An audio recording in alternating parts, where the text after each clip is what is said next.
Before the first dinosaur roared, before the earth belonged to giants, there was an age of fire, an age of dragons. A meteor of glowing red fire crashed into prehistoric Earth, and from its heart, life emerged. Dragon eggs scattered across the ancient world. But time buried them, and the world forgot. All except one. Modern day, Montana, USA.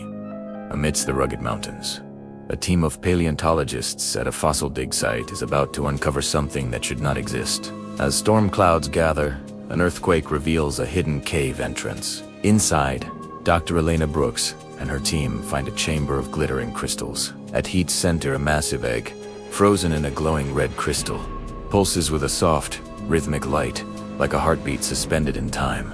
Elena, her voice filled with awe, whispers, "This isn't a dinosaur. It's something older, something powerful." They carefully transport the egg to a secure, hidden research lab. That night, as lightning splits the sky, the egg begins to glow brighter. Cracks spread across its surface, and then, in a silent explosion of light and heat, it shatters.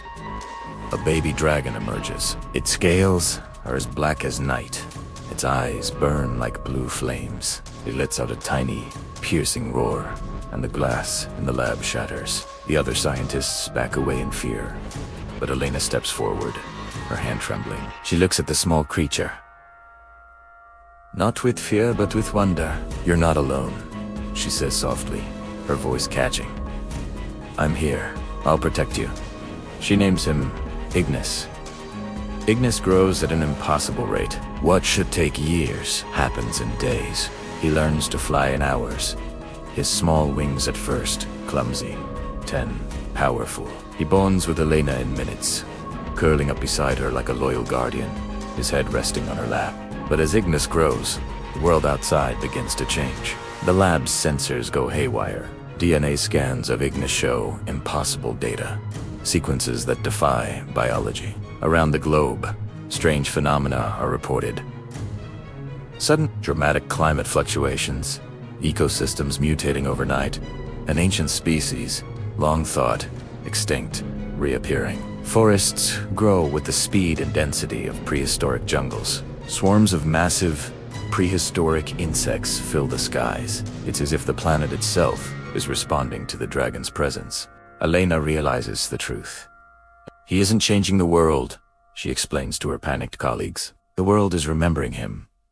But news of a living dragon doesn't stay secret for long. Soon, military trucks roll up to the lab, and Commander Steele, a man with ice in his veins, enters without permission. He slams a folder thick with satellite images onto a table. A flying flamethrower. "Live-in artillery," Steele says, his voice cold and decisive. "He belongs to us now." Elena is furious. "He's not a weapon, he's a miracle," she shouts, standing between Steele and Ignis. But Steele ignores her. Miracles are feared, and fear builds cages. Soon, Ignis is taken, chained in a high-tech, underground containment bay. He lets out a mournful cry. He's treated not as a living being, but as an asset to be controlled, just as Steele believes he has his ultimate weapon secured. Seismic alarms blare across the facility. Deep in the Pacific Ocean, something has awakened, stirred by the same ancient energy that brought Ignis. A colossal creature rises from the depths. It's a Spinosaurus, but mutated, twisted, and fused with the raw power of the meteor. Its veins glow with a sickly green energy, and its massive dorsal sail sparks with radioactive lightning. It rises from the waves, dwarfing aircraft carriers and sinking ships like they are toys. Cities on the coast descend into panic as the monster makes its way inland. As chaos reigns and the monstrous Spinosaurus carves a path of destruction, Commander Steele makes a desperate choice. He orders Ignis released. He caused this. Steele growls at Elena. He'll fix it, or die trying. The heavy doors to Ignis's cell slide open. The dragon, now fully grown, spreads his magnificent wings. The edges glowing like molten gold.